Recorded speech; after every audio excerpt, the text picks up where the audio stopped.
രാജാവും ഋഷിയും ആയവൻ ഒറ്റപ്പദം എഴുതാനാണ്. ചക്രവർത്തി, രാജരാജൻ, രാജ്യശ്രേഷ്ഠൻ, രാജർഷി. അപ്പൊ ഇവിടുത്തെ കറക്റ്റ് ആൻസർ എന്ന് പറഞ്ഞിരിക്കുന്നത് ഓപ്ഷൻ 4 ആണ്. രാജർഷിയാണ് കറക്റ്റ് ആയിട്ട് വരുന്നത്. നമുക്ക് കുറച്ച് ഡീറ്റെയിൽഡ് ആയിട്ട് പഠിക്കാം. സ്ഥിര ശൈലിനെ നമ്മൾ എക്സ്പാൻഡ് ചെയ്ത് കഴിഞ്ഞാൽ അല്ലെങ്കിൽ സമാസിച്ചു കഴിഞ്ഞാൽ എന്ത് വരണം? സ്ഥിരമായ ശൈലി എന്നാണ്. സ്ഥിര ശൈലി, സ്ഥിരമായ ശൈലി. പ്രബല മാധ്യമം, പ്രബലമായ മാധ്യമം എന്നാണ്. പ്രബല മാധ്യമം, പ്രബലമായ മാധ്യമം.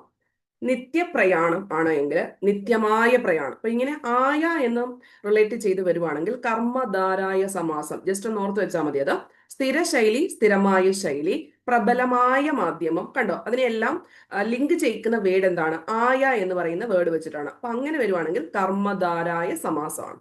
ഇനി ഭയ, ഭക്തി, ബഹുമാനങ്ങൾ. അപ്പൊ ഇത് നമ്മൾക്ക് എന്താണ്? ഭയവും ഭക്തിയും ബഹുമാനവും. അവിടെ എല്ലാം ഓരോന്നിന്റെ മീനിങ് ഫുൾ ആയിട്ടാണ് വന്നിരിക്കുന്നത്. ഭയ, ഭക്തി, ബഹുമാനങ്ങൾ. ഭയവും ഭക്തിയും ബഹുമാനവും. ഭാവി വികാസം എന്ന ഭാവിയുടെ വികാസം, ഭാവിയുടെ വികാസം.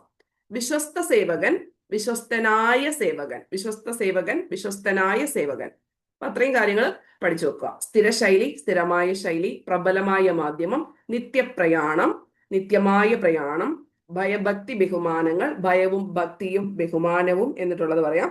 ഇനി സ്ഥലകാലങ്ങൾ എന്ന് ചോദിച്ചു കഴിഞ്ഞാൽ സ്ഥലവും കാലവും എന്ന് ഓർത്ത് വെച്ചേക്കാം. സ്ഥലവും കാലവും. മാധ്യമ ഭാഷ, മാധ്യമത്തിന്റെ ഭാഷ. ഓക്കെ.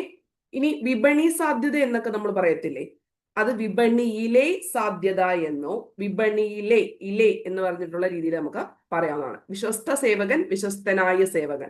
എക്സ്പാൻഷൻ ഒക്കെ ഒന്ന് പഠിച്ചു വെക്കണം. എല്ലാ പരീക്ഷകൾക്കും അത് വരുന്ന ഒരു ടോപ്പിക്കാണ്. താങ്ക്